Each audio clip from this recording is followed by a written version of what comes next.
नमस्कार मेरे प्रिय विद्यार्थी जी, कैसे हैं आप लोग। उम्मीद करता हूँ मस्त होंगे, स्वस्थ होंगे और अपनी पढ़ाई में जबरदस्त तरीका से लगे होंगे। मेरे प्यारे बच्चों, आप सभी का टॉपर सीरीज में स्टडी ऑनलाइन क्लास पे स्वागत है। मेरे प्यारे बच्चों, मैं हूँ आपका अपना रोशन सर और आप देख रहे हैं स्टडी ऑनलाइन क्लास पे टॉपर सीरीज। मेरे प्यारे बच्चों, विशेष कर उन छात्र के लिए साथियों जो कमजोर, मेरे प्यारे बच्चों कमजोर छात्र जरूर देखें इस वीडियो को।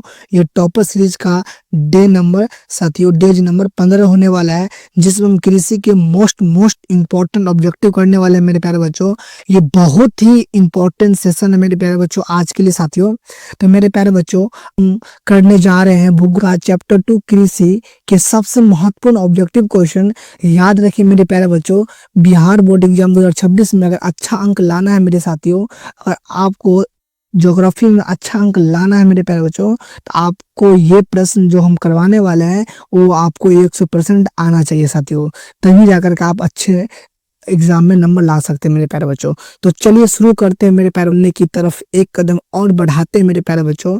तो सबसे पहले इस वीडियो को मेरे साथियों, सबसे पहले आप इस वीडियो को शेयर कर दीजिए मेरे साथ दबा करके, ताकि सभी लोगों तक पहुंच सके मेरे प्यारे बच्चों।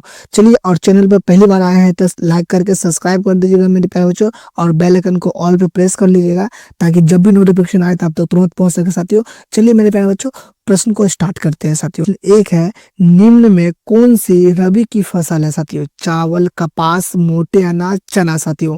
निम्न में से कौन सी रबी फसल है मेरे प्यारे बच्चों? तो यहाँ पे चना है, यानी option number D correct answer हो जाएगा। दो को देखते हैं, किस फसल को सोना कहा जाता है? मोस्ट वांटेड ऑब्जेक्टिव क्वेश्चन है मेरे साथियों आपके एग्जाम के लिए। गन्ना, कपास, जूट, चाय, तो किस फसल को सोना कहा जाता है मेरे प्रिय विद्यार्थी? तो कपास को कहा जाता है, आपको याद होगा, यानी ऑप्शन नंबर बी करेक्ट हो जाएगा। आप अगर इस क्लास का पीडीएफ लेना चाहते हैं तो आप टेलीग्राम ग्रुप ज्वाइन कर सकते हैं, स्टडी ऑनलाइन क्लासेज मेरे प्यारे बच्चों, जहां पे आपको पल पल का अपडेट प्रोवाइड कराया जाता है साथियों। चलिए मेरे साथियों, अगला प्रश्न को देखते हैं मेरे साथियों। प्रश्न यहाँ पे 3 है, किस फसल को सुनहरा रेशा कहा जाता है?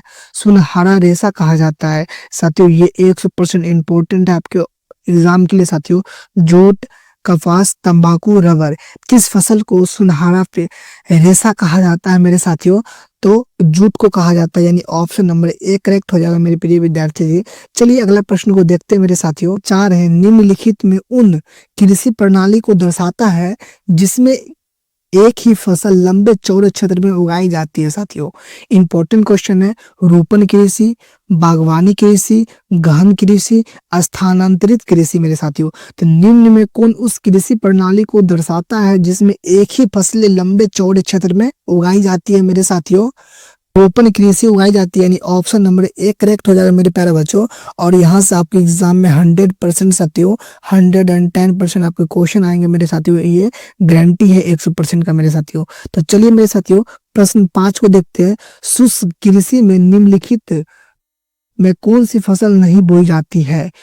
रागी, मूंगफली, ज्वार, गन्ना। तो शुष्क कृषि में निम्नलिखित में कौन सी फसल नहीं बोई जाती है मेरे प्रिय विद्यार्थी जी? तो गन्ना नहीं बोई जाती है, यानी ऑप्शन नंबर डी करेक्ट हो जाएगा। 6 को देखते हैं मेरे साथियों। निम्नलिखित में कौन सा राज्य भारत में चाय का सबसे बड़ा उत्पादक है मेरे साथियों? ये मोस्ट वांटेड ऑब्जेक्टिव क्वेश्चन आपके एग्जाम के लिए मेरे साथियों। पश्चिम बंगाल, असम, हिमाचल प्रदेश, तमिलनाडु साथियों। निम्नलिखित में कौन सा राज्य में चाय का सबसे बड़ा उत्पादक है मेरे साथियों? तो असम में, यानी ऑप्शन नंबर बी करेक्ट हो जाएगा। और चलिए अगला प्रश्न को देखते हैं मेरे साथियों। प्रश्न 7 है, चावल की खेती मुख्य रूप से होती है काली मिट्टी में, जलोढ़ मिट्टी में, पर्वतीय मिट्टी में, लाल मिट्टी में। तो चावल की खेती मुख्य रूप से होती है मेरे साथियों, तो जलोढ़ मिट्टी में होती है, यानी ऑप्शन नंबर बी करेक्ट हो जाएगा। नेक्स्ट प्रश्न को देखिए मेरे साथियों। प्रश्न 8 है, चाय के उत्पादन में विश्व में भारत का स्थान क्या है? प्रथम, दूसरा, तृतीय, चौथा। चाय के उत्पादन में विश्व में भारत का स्थान क्या है मेरे प्रिय विद्यार्थी? तो दूसरा स्थान है, यानी ऑप्शन नंबर बी करेक्ट हो जाएगा। और चलिए अगला प्रश्न को देखते हैं। प्रश्न 9 है, रबी की फसल पैदा होती है जाड़े में, गर्मी में, वर्षा में, सभी मौसम में साथियों। रबी की फसल पैदा होती है मेरे साथियों तो जाड़े के मौसम में होती है, ठंड के मौसम में, यानी ऑप्शन नंबर ए करेक्ट हो जाएगा। और चलिए अगला प्रश्न को देखते हैं मेरे साथियों। 10 जूट किस जलवायु का पौधा है साथियों। ये मोस्ट वांटेड ऑब्जेक्टिव क्वेश्चन आपके एग्जाम में आने के लिए मेरे प्यारे बच्चों। तो शीत जलवायु, शीत और आर्द्र जलवायु, उष्ण और आर्द्र जलवायु, उष्ण और जलवायु साथियों। तो जूट किस जलवायु का पौधा है मेरे साथियों। तो उष्ण और अर्ध जलवायु की पौधा है, यानी ऑप्शन नंबर सी करेक्ट हो जाएगा। और प्रश्न साथियों 11 को देखते हैं। अरेबिका किस फसल की उत्तम किस्म है मेरे साथियों। ये एग्जाम के लिए साथियों वीवीआई प्रश्न है आपके एग्जाम में आने के लिए मेरे प्यारे बच्चों। तो चाय, कहवा, गन्ना, तंबाकू, अरेबिका किस फसल की उत्तम किस्म है मेरे प्रिय विद्यार्थी जी। तो कहवा है, यानी ऑप्शन नंबर बी करेक्ट हो जाएगा। कहवा को देखते हैं मेरे साथियों। संसार के चावल उत्पादकों में भारत का स्थान है साथियों। ये आपके एग्जाम में 100% आने वाला है साथियों, एग्जाम 2026 में मेरे प्यारे बच्चों। तो आप लोग इनको याद करके तैयार रखिए। पहला, दूसरा, तीसरा, चौथा, संसार के चावल उत्पादक क्षेत्र में भारत का स्थान है मेरे साथियों। तो दूसरा स्थान यानी ऑप्शन नंबर बी करेक्ट हो जाएगा। और चलिए नेक्स्ट प्रश्न को देखते हैं मेरे साथियों। प्रश्न 13 है। भारत में कौन सा राज्य सबसे अधिक गेहूं उत्पादन करता है साथियों। हरियाणा, पंजाब, उत्तर प्रदेश, मध्य प्रदेश साथियों। तो भारत में कौन सा सबसे अधिक गेहूं उत्पादन करता है मेरे साथियों। तो यहाँ पर उत्तर प्रदेश करता है, यानी ऑप्शन नंबर सी करेक्ट हो जाएगा। और यहाँ पे साथियों एक प्रश्न आपसे पूछा जा सकता है साथियों, कि आपके पूछा जा सकता है प्रश्न ये है साथियों, सबसे अधिक वन कहाँ है साथियों। सबसे अधिक वन कहाँ है साथियों। तो आपको बताना है सबसे अधिक वन कहाँ है मेरे साथियों। तो आपको बताना है कि सर मध्य प्रदेश में। क्या है, मध्य प्रदेश में मेरे प्यारे बच्चों सबसे अधिक वन का विस्तार है मेरे साथियों। ये प्रश्न आपको याद रखना है मेरे साथियों। तो चलिए मेरे गेहूं उत्पादन में विश्व में भारत का स्थान है साथियों। गेहूं उत्पादन में विश्व में भारत का स्थान है मेरे साथियों। कौन सा स्थान है साथियों। पहला, दूसरा, तीसरा, चौथा। तो गेहूं उत्पादन में विश्व में भारत का कौन सा स्थान है मेरे साथियों। तो दूसरा स्थान है, यानी option number B correct answer हो जाएगा साथियों। चलिए अगला प्रश्न को देखते हैं मेरे साथियों। प्रश्न 15 है। भारत का सबसे बड़ा जूट उत्पादक राज्य कौन सा है मेरे साथियों। पश्चिम बंगाल, कर्नाटक, असम मेरे साथियों। तो भारत का सबसे बड़ा जूट उत्पादक राज्य कौन सा है मेरे प्रिय विद्यार्थी जी। तो पश्चिम बंगाल है, यानी ऑप्शन नंबर ए हो जाएगा साथियों। वेस्ट बंगाल WB मेरे प्यारे बच्चों। चलिए प्रश्न 16 को देखते हैं। निम्नलिखित में खरीफ फसल कौन है साथियों। गेहूं, सरसों, चावल, मटर। तो निम्न में से फसल कौन है मेरे प्रिय विद्यार्थी जी। तो चावल है, यानी option number C correct answer हो जाएगा मेरे प्रिय विद्यार्थी जी। प्रश्न 17 को देखते हैं मेरे साथियों। 17 है। चावल किस प्रकार की जलवायु का पौधा है मेरे साथियों। ये वीवीआई क्वेश्चन है आपके एग्जाम में आने के लिए मेरे प्यारे बच्चों। इनको टिक लगा के आप लोग नोटबुक में लिख लीजिए। उष्ण, शीतोष्ण, उष्ण आर्द्र, उष्ण शुष्क। चावल किस प्रकार की जलवायु का पौधा है मेरे प्रिय विद्यार्थी जी। तो उष्ण शुष्क है मेरे साथी, यानी ऑप्शन नंबर डी करेक्ट हो जाएगा। और चलिए अगला प्रश्न को देखते हैं साथियों। चावल है खरीफ फसल, रबी फसल, जायद फसल, इनमें से कोई नहीं मेरे साथियों। ये इंपॉर्टेंट क्वेश्चन है मेरे साथियों, आपके एग्जाम में आने वाला प्रश्न है साथियों। तो चावल है मेरे प्रिय विद्यार्थी जी, आपको बताना है। तो खरीफ फसल है, यानी ऑप्शन नंबर ए करेक्ट हो जाएगा। 19 है। काली मिट्टी उपयुक्त है साथियों कपास के लिए, लीची के लिए, गेहूं के लिए, बाजरा के लिए साथियों। तो काली मिट्टी उपयुक्त है मेरे प्रिय विद्यार्थी जी, तो कपास के लिए है, यानी option number A correct answer हो जाएगा मेरे साथियों। चलिए नेक्स्ट प्रश्न साथियों 20 को देखते हैं। दाल किस पौष्टिक अंश का स्रोत है मेरे साथियों। ये 100% आपके एग्जाम में आने वाला है मेरे प्रिय विद्यार्थी जी, आप लोग तैयार कर लीजिए इस प्रश्न को। कार्बोहाइड्रेट, प्रोटीन, विटामिन डी, वसा। तो दाल किस पौष्टिक अंश का स्रोत है मेरे प्रिय विद्यार्थी जी। प्रोटीन है, यानी ऑप्शन नंबर बी करेक्ट हो जाएगा। और चलिए प्रश्न 21 को देखते हैं साथियों। निम्नलिखित में कौन रबी फसल है साथियों। ज्वार, कपास, जूट, धान। निम्नलिखित में कौन रबी फसल है मेरे प्रिय विद्यार्थी जी। तो जूट है, यानी ऑप्शन नंबर सी सही हो जाएगा, जूट मेरे प्यारे बच्चों। चलिए अगला प्रश्न को देखते हैं मेरे साथियों। प्रश्न 22 है। रबी की फसल किन महीनों में काटी जाती है साथियों। रबी की फसल किन महीनों में काटी जाती है। मार्च, अप्रैल, जून, जुलाई, अक्टूबर, नवंबर, जनवरी, फरवरी। तो रबी की फसल किन महीनों में काटी जाती है मेरे साथियों। तो अक्टूबर, नवंबर में काट ली जाती है, यानी option number C correct answer हो जाएगा। और चलिए प्रश्न 23 को देखते हैं साथियों। निम्नलिखित में कौन व्यावसायिक फसल नहीं है? गन्ना, जूट, गेहूं, तंबाकू। निम्नलिखित में कौन व्यावसायिक फसल नहीं है मेरे साथियों? तो तंबाकू है, ऑप्शन नंबर डी सही हो जाएगा साथियों। और प्रश्न 24 को देखते हैं साथियों। निम्नलिखित में कौन रोपण फसल नहीं है साथियों? ये 110% आपके एग्जाम में आने वाला है साथियों। आप लोग इनको टिक लगा के याद कर लीजिए, याद नहीं हो तो आप लोग नोटबुक में इनको लिख करके याद कर लीजिए। और इनका पीडीएफ लेना चाहते हैं तो स्टडी ऑनलाइन क्लास के टेलीग्राम ग्रुप में ज्वाइन हो जाइए, पीडीएफ प्रोवाइड करा दिए जाएंगे साथियों। चलिए, रबर है, गन्ना है, गेहूं, चाय है। निम्न में से कौन रोपण फसल नहीं है मेरे साथियों? गेहूं है, ऑप्शन नंबर सी है, गेहूं को बोया जाता है मेरे साथियों। चलिए मेरे साथियों, अगले प्रश्न को देखते हैं। प्रश्न 25 से, भारत की प्रमुख खाद्यान्न फसल कौन सी है साथियों? गेहूं है, मकई है, जौ है, धान है साथियों। तो भारत की प्रमुख खाद्यान्न फसल कौन है मेरे प्यारे बच्चों? तो आपको सबको पता होना चाहिए कि साथियों धान सबसे अधिक खपत होता है, यानी ऑप्शन नंबर डी सही हो जाएगा मेरे साथियों। चलिए प्रश्न 26 को देखते हैं मेरे प्यारे बच्चों।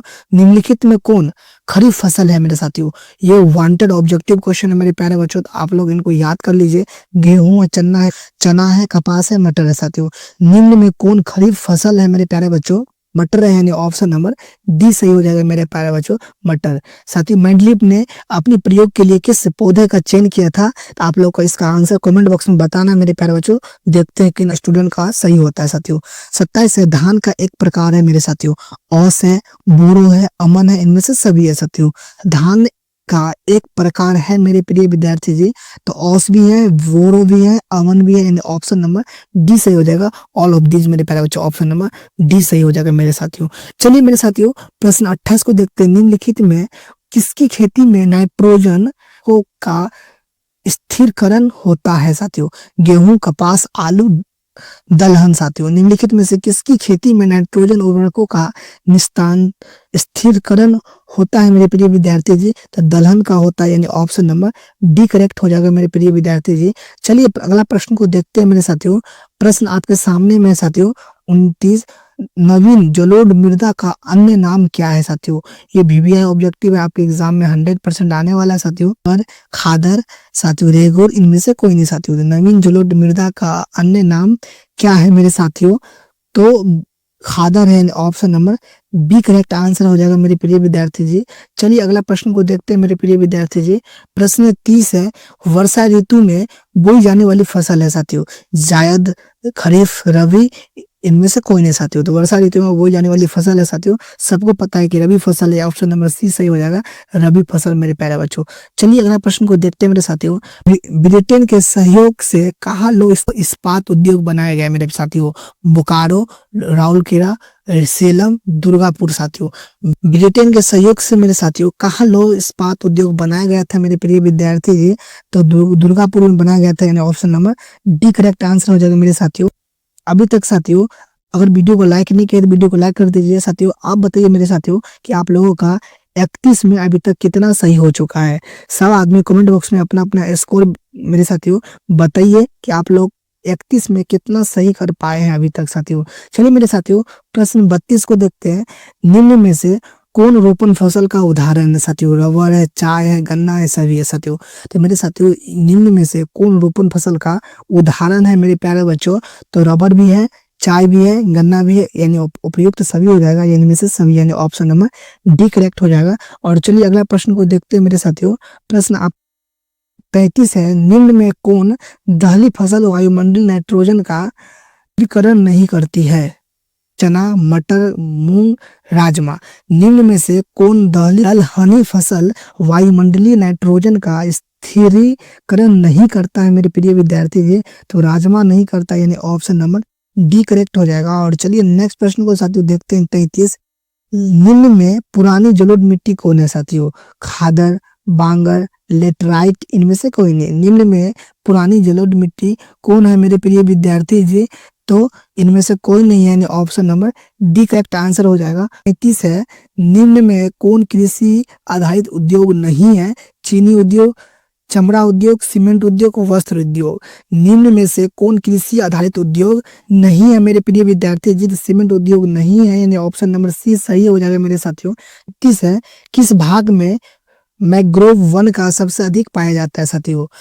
पूर्वोत्तर राज्य, सुंदरवन, पश्चिमी घाट, अंडमान निकोबार द्वीप समूह में साथियों।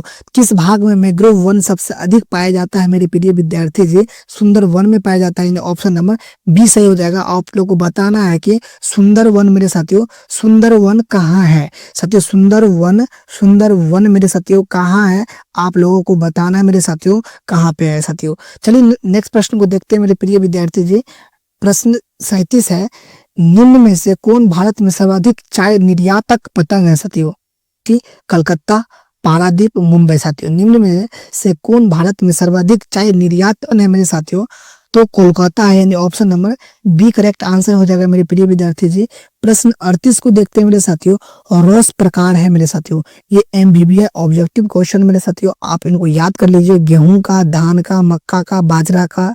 तो प्रश्न 38 है, औस प्रकार है मेरे साथियों, तो धान का, यानी ऑप्शन नंबर बी सही हो जाएगा मेरे साथियों। धान करेक्ट आंसर हो जाएगा साथियों। चलिए प्रश्न 39 को देखते हैं मेरे साथियों। भूमिगत जल स्तर की गिरावट रोकने के लिए कौन योजना चलाई गई मेरे साथियों? वर्षा का संग्रहण, वाटर शेड मैनेजमेंट, ड्रिप सिंचाई, इनमें से सभी साथियों। तो भूमिगत जल स्तर की गिरावट रोकने के लिए कौन सा योजना चलाई गई थी मेरे साथियों? तो वर्षा जल संग्रहण भी चलाई गई थी, वाटर शेड मैनेजमेंट भी चलाया गया था, ड्रिप सिंचाई भी चलाया गया था, यानी इसका आंसर हो जाएगा उपयुक्त सभी मेरे साथियों। ऑप्शन नंबर डी, इनमें से सभी आंसर हो जाएगा साथियों। चलिए मेरे साथियों प्रश्न 40 है कि दक्षिण भारत में सर्वाधिक गन्ना उत्पादक राज्य कौन है साथियों? उत्पादक राज्य कौन है? आंध्र प्रदेश, ओडिशा, तमिलनाडु, महाराष्ट्र। साथियों इनका आंसर आपको कमेंट बॉक्स में बताना है कि इसका आंसर राइट क्या है मेरे साथियों। इस क्वेश्चन का आंसर आप लोगों को कमेंट बॉक्स में बताना कि इसका राइट आंसर मेरे साथियों, राइट आंसर क्या है साथियों मेरे प्यारे बच्चों। तो ये था आपका क्लास 10th भूगोल का चैप्टर 2 कृषि के महत्वपूर्ण ऑब्जेक्टिव क्वेश्चन। इसके बिना आपकी तैयारी अधूरी है मेरे साथियों, इसलिए आप इस वीडियो को फुल वॉच कीजिए। एक बार नहीं, दो बार देखिए वीडियो को। अगर समझ में नहीं आता है मेरे साथियों, तो साथियों अगर आप पहली बार आए हैं स्टडी ऑनलाइन क्लास के यूट्यूब चैनल पर, तो आप लोग सब्सक्राइब करके बेल आइकन को ऑल पे प्रेस कर लीजिए, ताकि जब भी नोटिफिकेशन